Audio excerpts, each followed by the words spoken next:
Living like we're renegades. Hey, hey, hey. Living like we're renegades. Renegades. Yeah, something like that. Hey, everybody.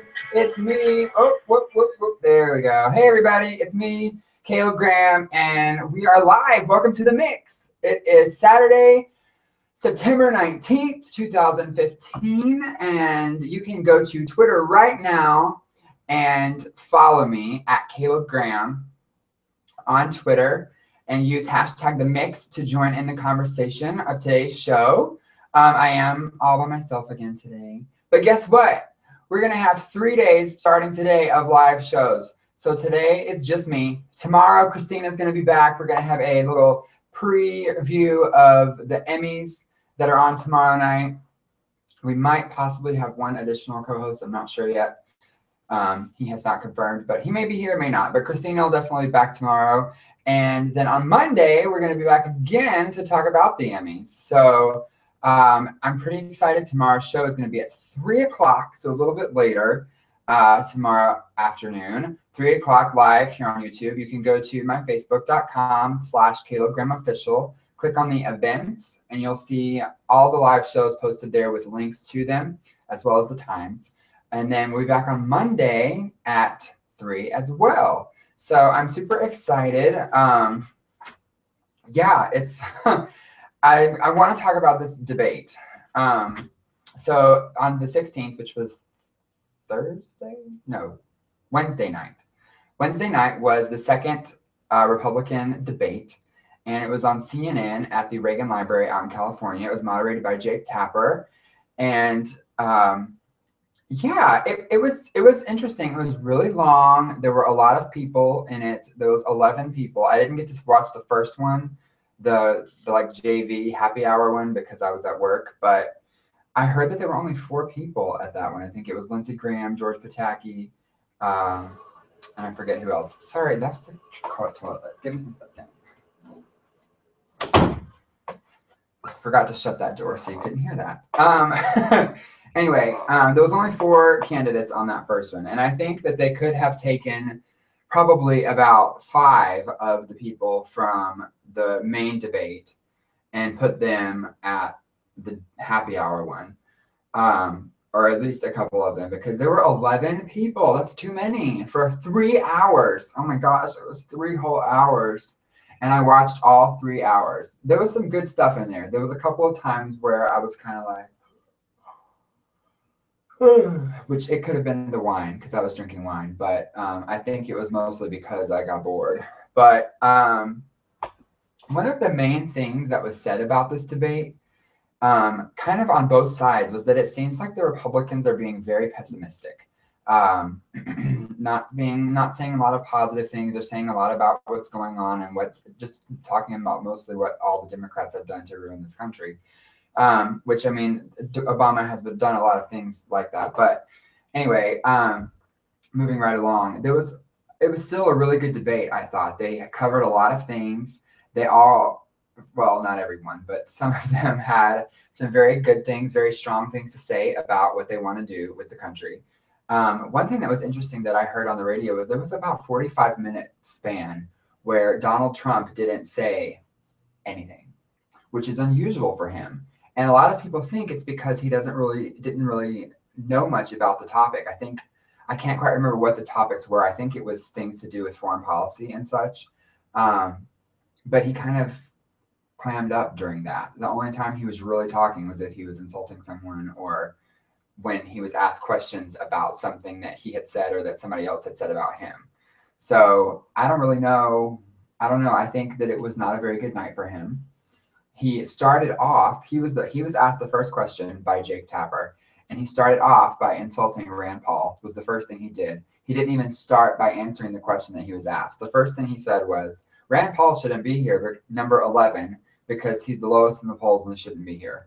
And then he went on to insult his looks, which is what he's become so famous for during this election, during this candidacy. But anyway, I don't know. I think it was a rough night for him. However, there was a couple of people that had really good nights. I think that obviously my favorite, Carly Fiorina, had a really good night. She was spot on. She was not taking any crap.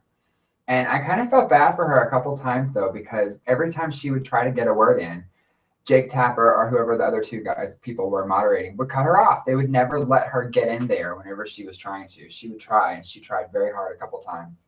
But they did give her fair time, I think, as far as questions and such, though, because she did get asked a few questions and she was able to respond.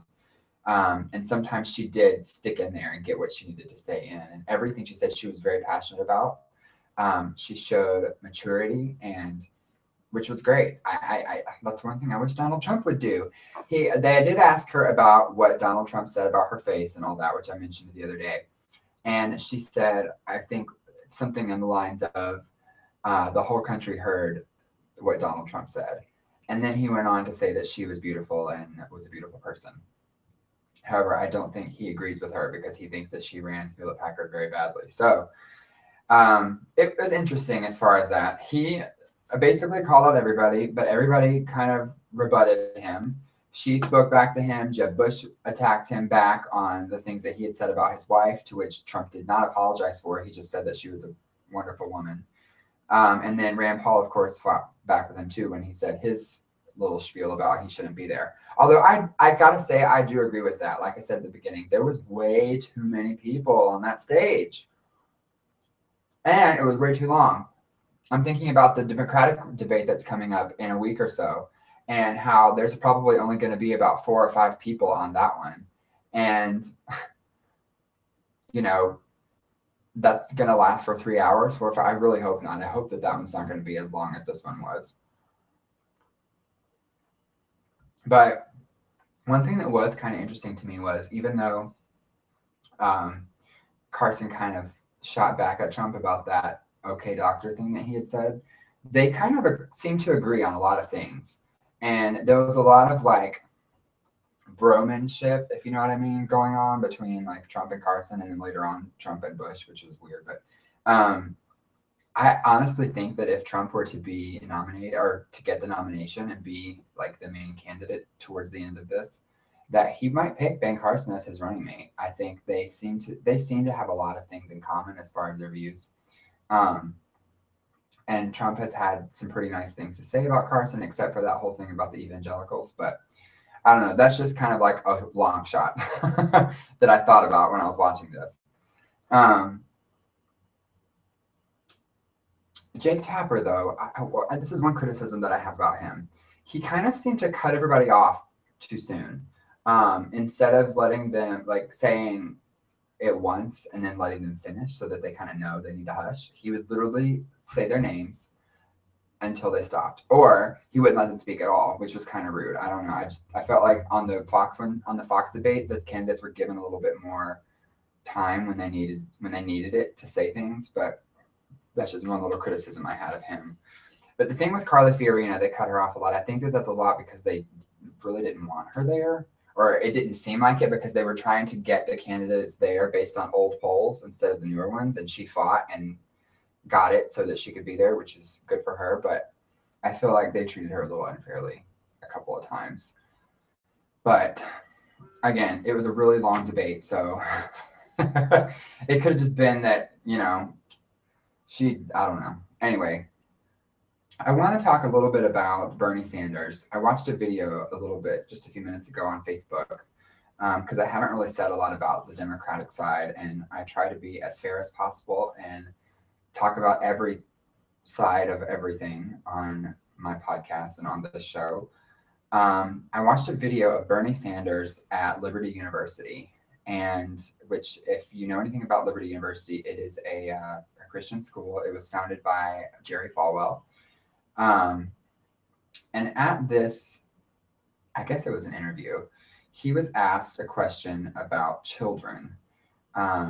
They were talking about how the guy who was interviewing him mentioned that he had said a lot about helping out with vulnerable children and making sure that they were taken care of. And everybody knows that he is pro-choice as far as when it comes to like abortion and things like that. And the question that he was asked was, how do you reconcile that in your mind, talking about unborn children And because the view of that overall of that particular interview was that the school thinks this was like the main question that the students wanted to ask was he talks about so much about supporting children, but how does he feel about children who are unborn? Because in their view, those are the most vulnerable because they can't speak up for themselves at all because they haven't been born yet. So the question was, how do you reconcile that in your mind? And his response was interesting, and it didn't surprise me. It sounded just like something that he would say, because for the majority, I guess Democrats are pro-choice. But he said that something along the lines of he thinks that he doesn't have the right and shouldn't be able to tell a woman that she's not allowed to make that choice for herself. He shouldn't be able to tell her that she can't, because it is hard. I understand for people that choose to do that it's a very hard decision in some cases. In some cases, they just do it because they don't want the kid. Because they, messed up and were having unprotected sex and got pregnant, and they don't want the kid. They don't want the responsibility. Personally, in that kind of situation, and this might get me some crap, but in that particular situation, I don't think you should do that. I think you should have to deal with the consequences of your actions. Because in a lot of other cases, you do. If you make a mistake, you have to deal with the consequences. And I don't think that it's really right that you should just be able to get rid of it. But in other cases, like if you were raped or, something like that, and it wasn't anything to do with you, then it may be a little bit different. I don't really know. I personally I'm not going to go and say, like, I don't like you because you had an abortion. I would never say that. If one of my best friends got pregnant and decided to have an abortion, I would be there for her, I don't know if I was a woman and got pregnant in whatever way. I don't know if I didn't want the kid. I don't think that I would have an abortion. If anything, I would try to give it away for adoption. Because then at least that kid still has a chance to live. But I don't know. I've always been kind of iffy. I've always been sort of, my personality is I always kind of understand and can be sympathetic towards both sides of something. And so it makes it very hard for me to have a solid opinion on some issues like that because I understand both sides. You know what I mean? And I can see both sides and I can see, and then when it comes to me, it's like, I don't really know what I would do in a situation like that. So I don't know. It's a fine line. It's a weird line. It's a gray line. You kind of just have to figure out, it's kind of like you don't really know what you would do until you were in the situation in some cases. Now, some people are very to the point. They're like, no abortions ever. And there's some people that are like, absolutely, I would have an abortion if I needed to. But I don't really know personally, for my own opinion. But one thing that Bernie Sanders, another thing he spoke about, I'm going to move on. Another thing he spoke about in the same interview that was in this video was tuition for college students. And he mentioned, which I need to look this up because he said, look this up if you think that I'm lying. He mentioned how he tries to not be partisan, so partisan on most issues. But this particular one he did. And he said that Republicans had taken money from Pell Grants over the last budget that they put together. They'd taken money away from Pell Grants and put a lot of money into something else. I can't remember what it was, but he said that he wants to try to do or make it so that this country, you don't have to pay college tuition to go to college. And I think that if he really does mean that, that's going to help him a lot, especially with people my age and younger, because who are trying to go to school. Because personally, I can't afford school. It's so expensive. And I am trying right now to do it myself. And I can't pay for it. I have to get loans. And I'm literally up to here in student loans already because of the first school that I chose to go to so many years ago. That was really expensive. But I want free tuition. I would love free tuition. I'm going to have so much debt because of school when I finally graduate. I'm trying to do it before I'm 30. I'm 27 now. I have 3 years. But I think will help him as far as young people, because there's a lot of people who want to go to school and can't because it's so expensive, and they don't want to be up to their eyeballs in debt with student loans like I am. So it'll be interesting to see. I wish that the Republicans would talk about this, because they haven't really said much about it as far as tuition, college tuition. And I wish that they would talk about it. If any of them have any ideas, I would love to hear what Carly Fiorina has to say about it from a business standpoint. But I hope that whoever does get into office will hear this and from young people and millennials about tuition, and we'll do something about it, because it's getting ridiculous. It costs way too much, and it's not fair that there's so many other countries in the world, especially over in Europe, who get to go to school for free, and we have to pay so much money. But we'll see. I'm excited to watch the Democratic debate, because I'm going to get to hear a lot of things that I haven't got to hear about yet from them, because they're not talked about as much in the news. And I think it's mostly because there's not as many of them running, as we can see. The other day on the radio, they were saying it's going to be like Hillary Clinton, Bernie Sanders. If Joe Biden decides to run, he might be there. I forget who the other ones were, but there was like a couple other people that I hadn't even really heard of. So it's only going to be about 4 or 5 people maybe. So hopefully it won't be as long as this last one with the Republicans, but I'm really excited to watch it and kind of hear more about the other side, so that I can start forming some better opinions and thoughts about who I might vote for. But anyway, moving on, I just wanted to say before we go, it's a pretty short show today, but I wanted to say before I go, a couple of weeks ago or a week or two ago, I told you guys about Rebello at the Four Seasons and the magical dining option that they're offering through the month of September. And I went last week with my friend Serena, and we had a fantastic time. It was so much fun. We walked around the resort, took lots of pictures. I had every intention of making video, but I was so overwhelmed by all the awesomeness of the food that I forgot. But we both got the same thing. We got a focaccia, which was fantastic. And we got this beef thing that was an appetizer. I forget what it was called, but it was kind of like cured beef, and it was on a plate, and it had like a lemon thing on it and all kinds of yummy stuff. It was delicious. Then we got salmon, which literally was probably the best salmon I have ever eaten, ever. And then the dessert, we got this Nutella gelato. So good. And it was over a piece of focaccia bread, which was really interesting. It was kind of hard to like cut the bread with your fork or spoon, but it was so good. It was absolutely delicious. And we had a wine. I can't remember what it was, but it was a really, really good night. All the serving staff were great.